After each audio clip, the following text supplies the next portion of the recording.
a battlefront.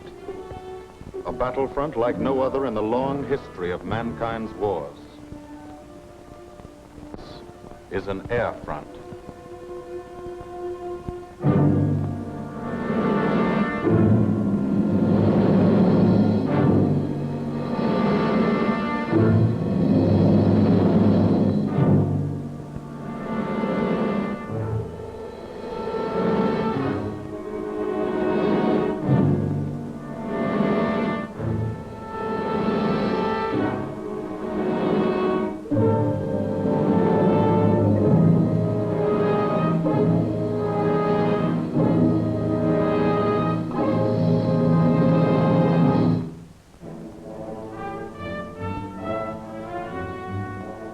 The working day begins, as it will end, with the ground crews, as much a part of the fortress as her wings.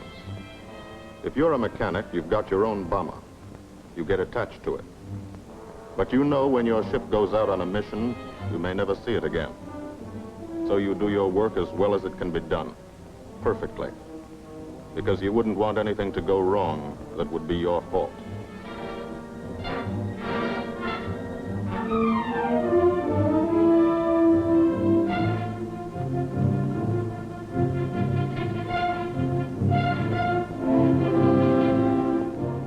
Today, the bombs will be taken from these bomb dumps somewhere in England and delivered to specific points in Wilhelmshaven, Germany.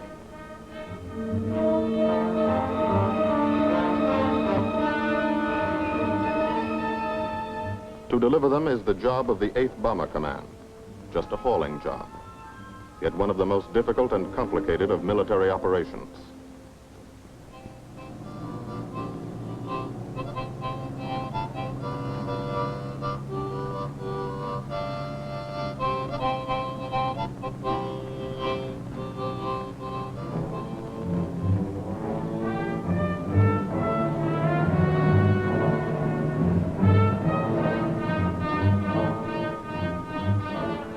General purpose demolition bombs, impact velocity as high as 750 miles an hour, pierce 5 inches of armor plate, destroy a factory. Briefing at 0800. Pilots, bombardiers, and navigators take their places. The group commander, Colonel Stanley Ray, steps up to the target map, and for the first time you learn where you're going. Sometimes your face turns white when you find out. Sometimes the feeling you won't come back tightens your insides. Not so long ago, you were sitting like this in a college or high school classroom, not listening too hard, perhaps even a little sleepy. But you listen here. And as you listen, you don't have time to think of yourself. Fear fades. You concentrate on the mission, type of formation, assembly point, 0 hour, route to target, weather, enemy fighters, enemy flak, route back home. If forced down in enemy territory, destroy equipment. If taken prisoner, give no information. Name, rank, and serial number. That's all.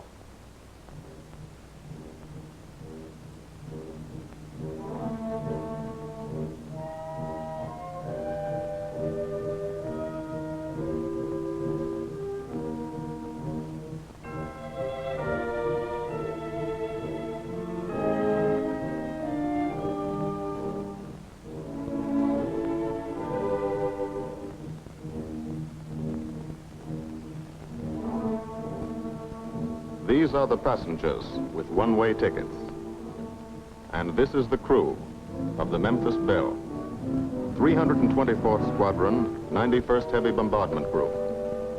Just one plane and one crew in one squadron, in one group, of one wing, of one Air Force, out of 15 United States Army Air Forces. Well, fellas, we've never had an easy ride over there yet. And today won't be any different. No escort except unfriendly. So keep your eyes peeled. Don't get excited and yell when you're talking on the intercom. Save your ammunition and make your shots count. And let me know what goes on back there, Quinlan. Yes, sir. Stay on the ball, gang, and she'll bring us back like she's always done. Okay? Let's go.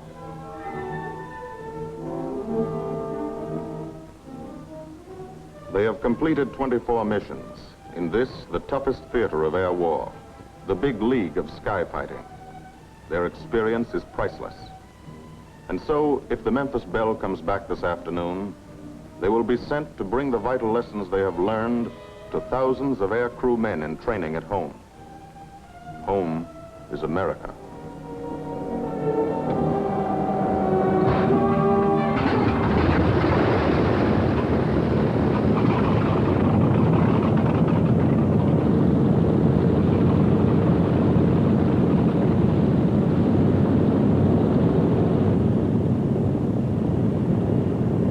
This is a battlefront, like no other in this or any war. No monster armies, no booming cannon. Only the roaring engine sound of the bombers pounding through the quiet English countryside. This is an air front.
Of the Memphis Belle leave the Soiland for the 25th time. The friendly soil of England, with its ordered farms and rural hamlets, its country estates surrounded by formal gardens and well-kept parks.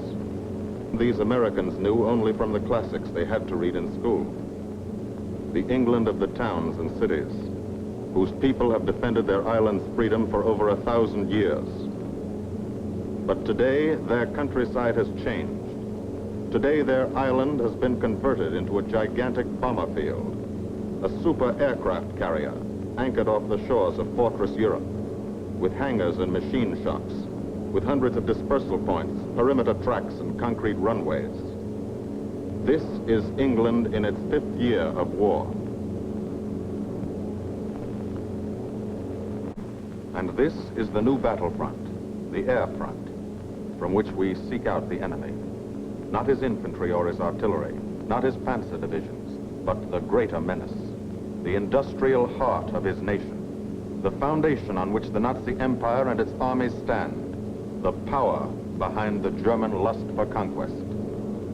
The steel mills and refineries, shipyards and submarine pens, factories and munitions plants, pinpoints on the map of Europe which mean rubber, guns, ball bearings, shells, engines, planes, tanks, targets. Targets to be destroyed. And these are the destroyers, each with a belly full of bombs, and 10 men like the crew of the Memphis Belle. Pilot Captain Robert Morgan, industrial engineer from Asheville, North Carolina. He's flown this ship across the Atlantic. The other pilot, Captain Jim Verinis, business administration student at the University of Connecticut. Radio operator and gunner, Sergeant Bob Hansen, construction worker from Spokane, Washington. Navigator, Captain Chuck Layton, chemistry student at Ohio Wesleyan. Engineer and top turret gunner, Sergeant Harold Locke from Green Bay, Wisconsin. Used to be a stevedore. Besides keeping the bill in order, he covers the sky above.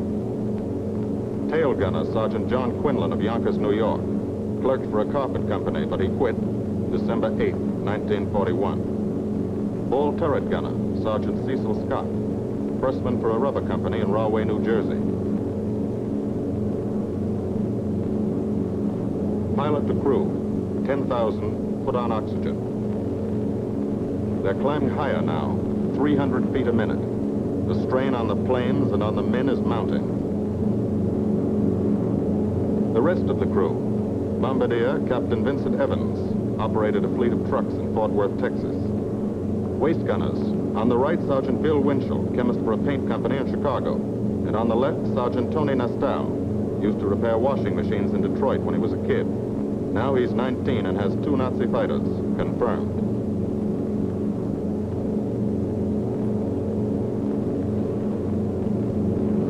It takes all of a pilot's strength to keep a 30-ton fortress in tight formation. But the formation is the bomber's best defense against enemy fighters. The planes are deployed to uncover every gun, stepped up and down, echelon to the right and left, arranged to overcome the danger of gunners firing into friendly ships, arranged so concentrated cones of fire from the caliber 50 machine guns cover the sky for 1,000 yards in every direction.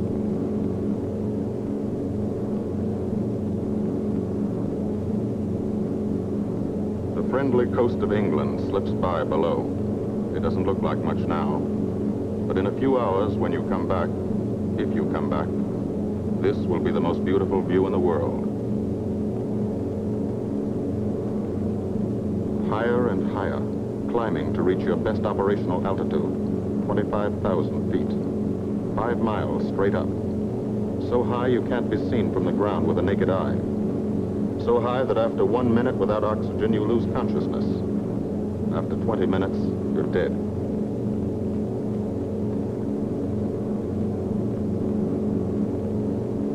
From now to the target, you go about your routine duties, plot your course, check your equipment, and wait, and think.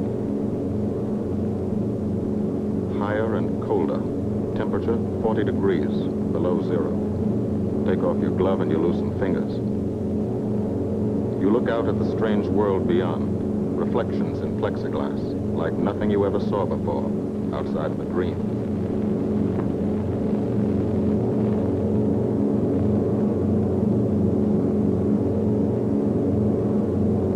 Higher and higher into the lightless stratosphere, until the exhaust of the engines mixing with the cold, thin air condenses and streams the heavens with vapor trails.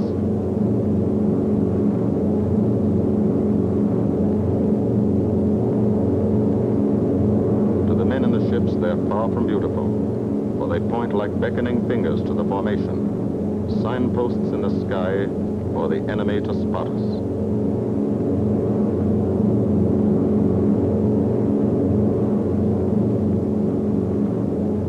For these bombers to accomplish their mission, a plan is needed. Carefully worked out, timed to the minute. The job is to bomb Wilhelmshaven effectively and economically. The enemy is strong, skillful, determined to stop us. Here are his defenses. Airdromes, well dispersed. Each plane indicates a Stoppo, or squadron of fighters. Heavy anti-aircraft, highly trained and accurate, all along the coast and defending his vital installations. Radar to warn him of our coming. Here is our plan to divide his defenses and weaken his opposition. At 13:30 hours, shortly after takeoff, 6 groups of planes will be heading toward the enemy coast from 6 directions. The Blue Force, 100 B-24 Liberator 4-engine bombers. The White Force, 300 B-17 Flying Fortresses. The Green Force, 300 B-17s with an escort of 6 squadrons of P-47 Thunderbolts. A force of B-26 Marauders, twin-engine medium bombers with 6 squadrons of RAF Spitfires escorting, almost 1,000 planes and over 8,000 men in the air. The enemy alerts all his aerodromes. But which is our main force? What are our targets? Where should the Nazi controllers send their fighters? It's our job to make them guess, and guess wrong. A half hour later, at 1400 hours, the Blue Force will be heading east across the North Sea with the White Force following. These enemy fighters are tied down, waiting to meet them, and will not be able to attack the Green Force. These fighters must come up to attack the Green Force, and thus will be no threat to the Blue and White Forces. The B-26s and Spitfires will bomb and strafe a key rail junction, diverting these 6 Staffeln and preventing the enemy from concentrating too many fighters on the Green Force, which is scheduled to bomb an aircraft factory at Hanover. At 1430 hours, the Blue Force will threaten this entire coastal area of northwestern Germany. Which target will it be? Flensburg? The Kiel Canal? Or will it turn suddenly and bomb Hamburg, Wegesack, or Emden? Actually, it carries no bombs at all. It's a decoy and keeps the fighters from the northern area busy while the White Force, the main effort, heads for the submarine pens of Wilhelmshaven.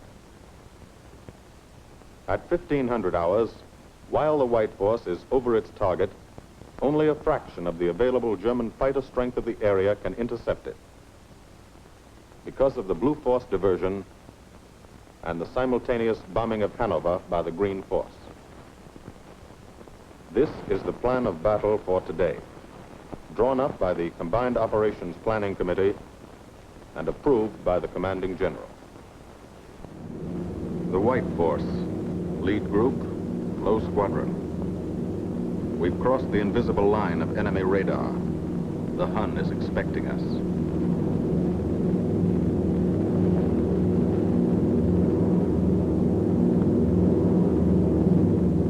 Steel helmets go on. Watchful eyes strain. Tight formations are held tighter still. Tense gunners more alert because here it comes. The enemy coast. From up here, it looks the same as any other.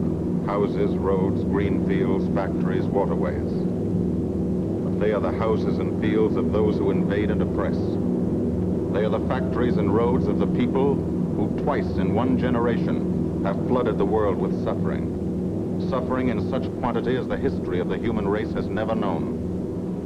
Brought torment and anguish into countless American homes. Gold stars and telegrams from the War Department.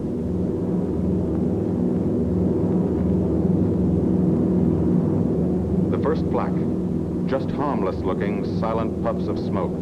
Only each puff is a shell exploding, throwing shrapnel around the sky. Exactly the range, accurate flak by radio prediction. 5 miles down, Nazi anti-aircraft batteries have calculated the altitude, speed, and course. Where will the next one hit? You try not to be there.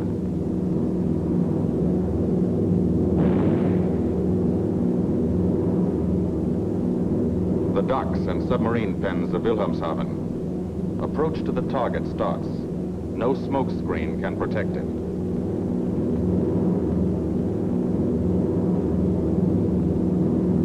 Now the enemy knows the path of your approach and walls that path with a flak barrage, but you fly right through it. Flak so thick you can get out and walk on it.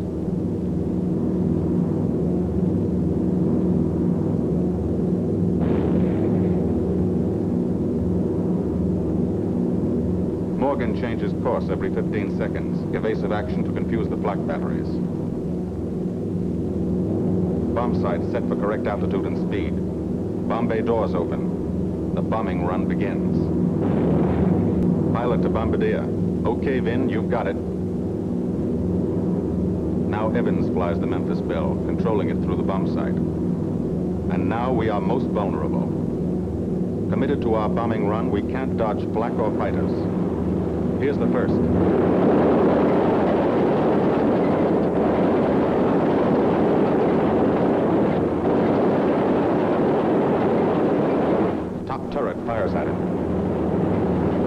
Civilians must ignore the battle. Crosshairs lined up on target. Adjustments for wind drift made. 2 more fighters diving from 9 o'clock. Flak now has the range too. They've hit this fort, but he keeps on his bombing run.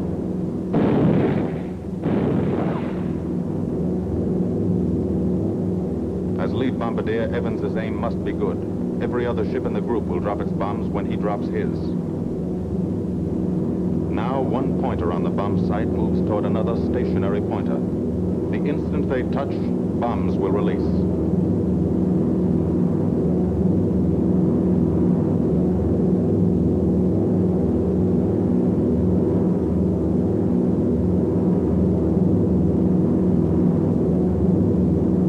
They touch. Bombs away.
First half of the mission is over, the easy half. Now to get home.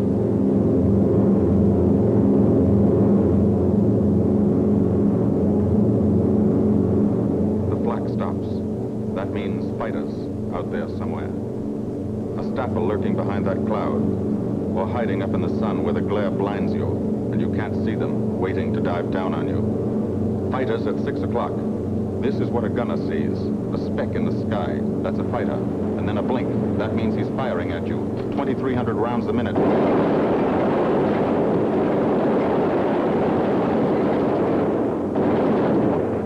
In a running battle, one of the most important instruments is the interphone. There's 4 of them, 1 o'clock high. They're coming around. Watch.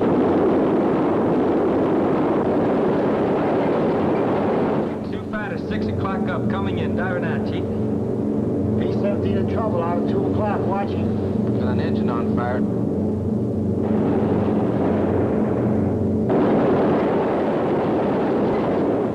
There's 2 more diving through the 94th. 3 planes, 9 o'clock, coming around. Keep your eye on them, boy.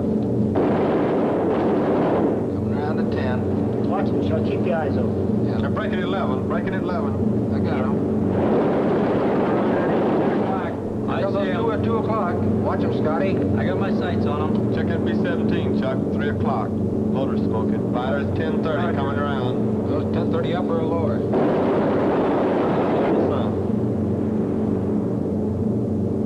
B-17 out of control at 3 o'clock.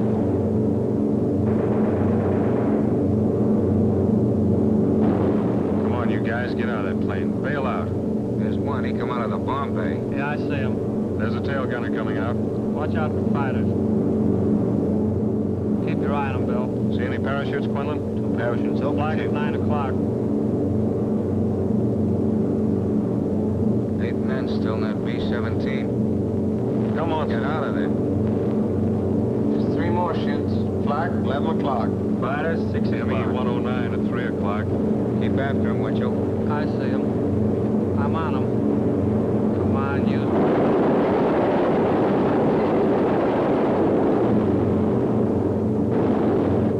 I got him. Quinlan, confirm that fighter. He got him, Chief. Look, he's bailing out. Don't yell on that intercom. Fighters, 10 o'clock. Watch those 2 at 12, man. They're coming in. They're coming in, Scotty. Get that ball turret on him. Save the ammunition as much as possible.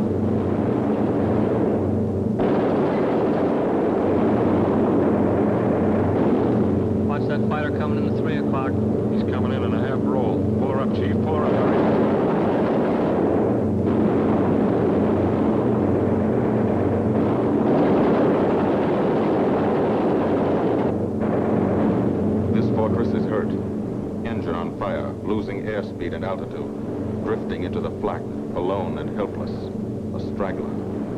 In a minute, Nazi fighters will swarm in like buzzards for the kill. You can watch, but you can't go down to help. You keep your formation.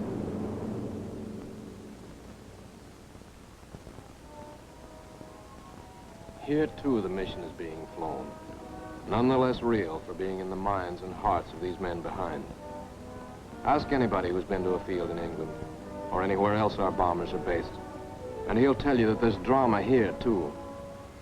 Waiting to see who's coming back. To watch them, you might not realize how tense these ground crews are. But they are tense, and plenty worried. In Air Force talk, this waiting is known as sweating a mission. These men know the flight plan. Their watches told them when the bombers were running into enemy flak, when they were over the target, when they left the enemy coast.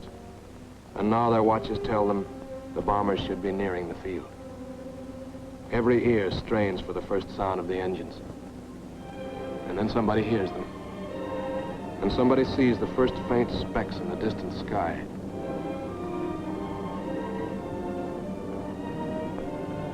Every face turns to see and count. The watchers try to read the numbers on the ships. These planes have priority to land first. The colored flares mean wounded aboard. In the hospital window, these watching men know what that means.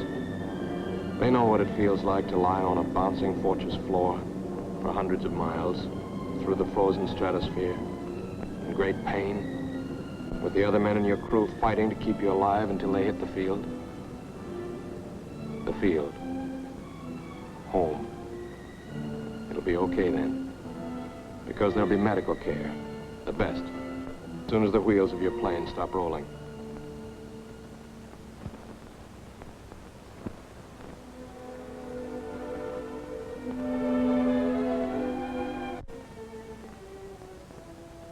A 20-millimeter cannon shell exploded in his radio compartment. Shock. Internal injuries. He'll be all right, though. Flak burst scattered flying shrapnel. He's full of steel splinters. This pilot's leg is not a pretty sight. Neither are the docks at Wilhelmshaven.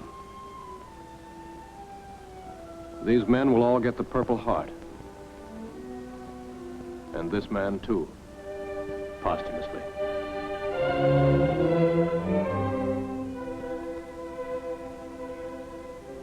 A transfusion right in the plane. This gunner's too weak to be moved.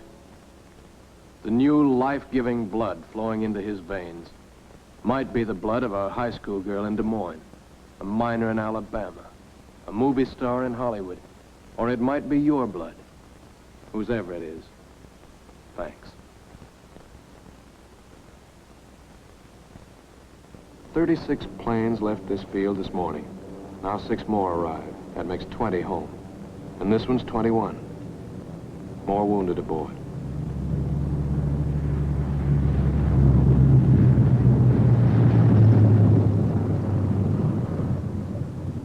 .22, coming in with his left inboard engine dead.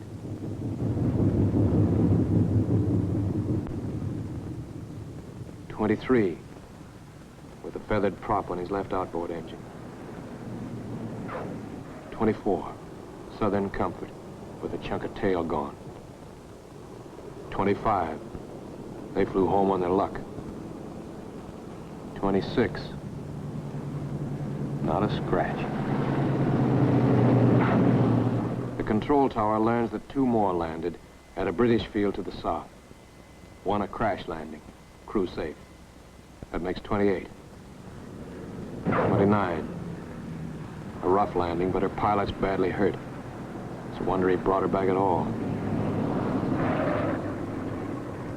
29 planes back, so far. 29 out of 36. Our losses were heavy, but the enemy's were far heavier. We destroyed a German aircraft factory, a rail junction, submarine pens, docks, and harbor installations. That's specific, known damage. But who can tell the number of German torpedoes that will not be fired? The number of our convoys that will get through now? The soldiers' and seamen's lives that will be saved? Or the battles that will be won instead of lost because of what these bombers and airmen did today?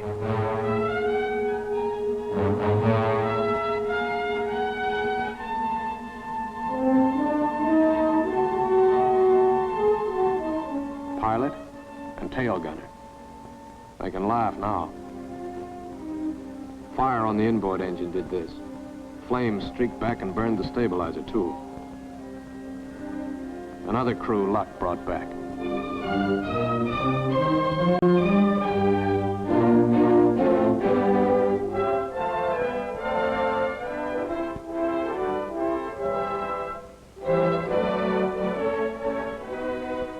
Here's old Bill. A pretty good airplane when it took off. Lost its nose, lost its navigator, bombardier wounded, top turret gunner and pilot hit, hydraulic system shot out, no brakes, no flaps. But old Bill came back.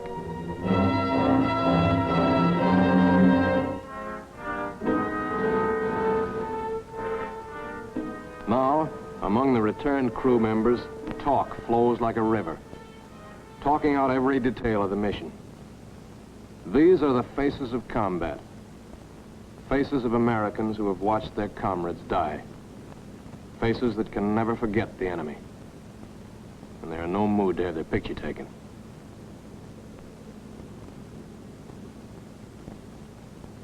In the control tower, Colonel Ray, the group CO, is still watching and waiting. And then he spots the last flight. 3 more planes. And one of them is the ship everyone has been pulling for. The Memphis Belle. The last few miles of this trip have been a joyride. The strain is over. They can leave their guns now. Now they know they're going to go home. To Spokane, Green Bay, Asheville, Detroit, Chicago, Fort Worth, and Yonkers.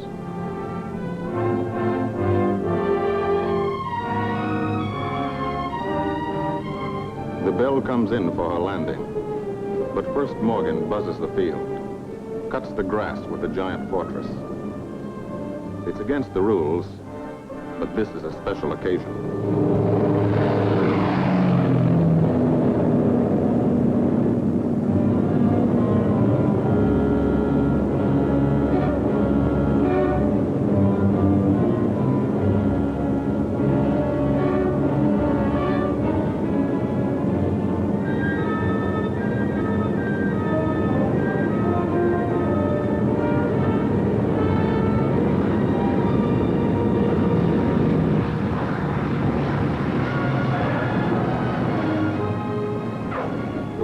The Memphis Belle come back to the soil of England for the 25th time.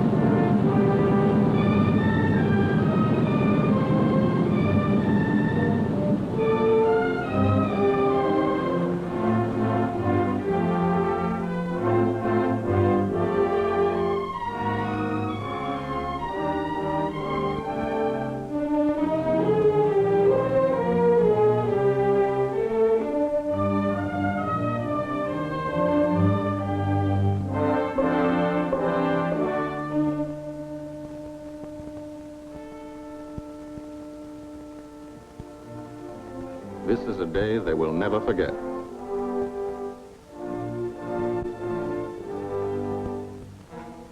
Another great day soon after, Brigadier General Hansel visited the field and presented the Distinguished Flying Cross to every member of the crew.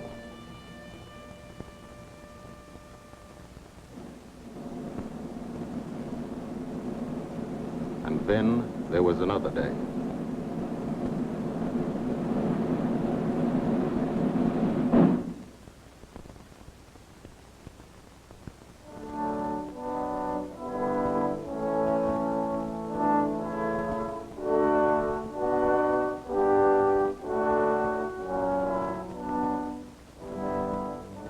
Majesties, the King and Queen of England.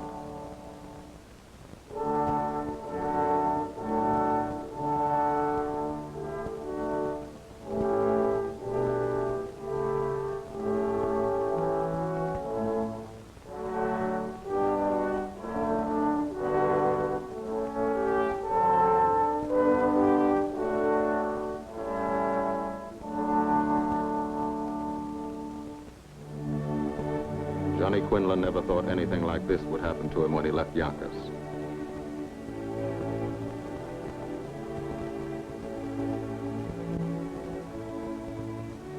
The ground crew were a little self-conscious about being dressed in fatigues, but the Queen thought they were very nice.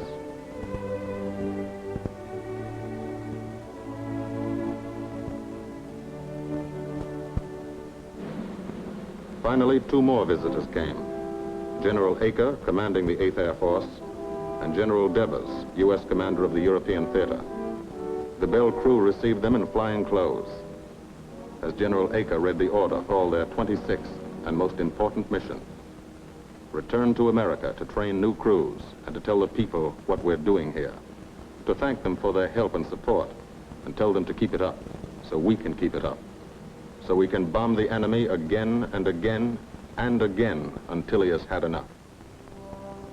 And then we can all come home.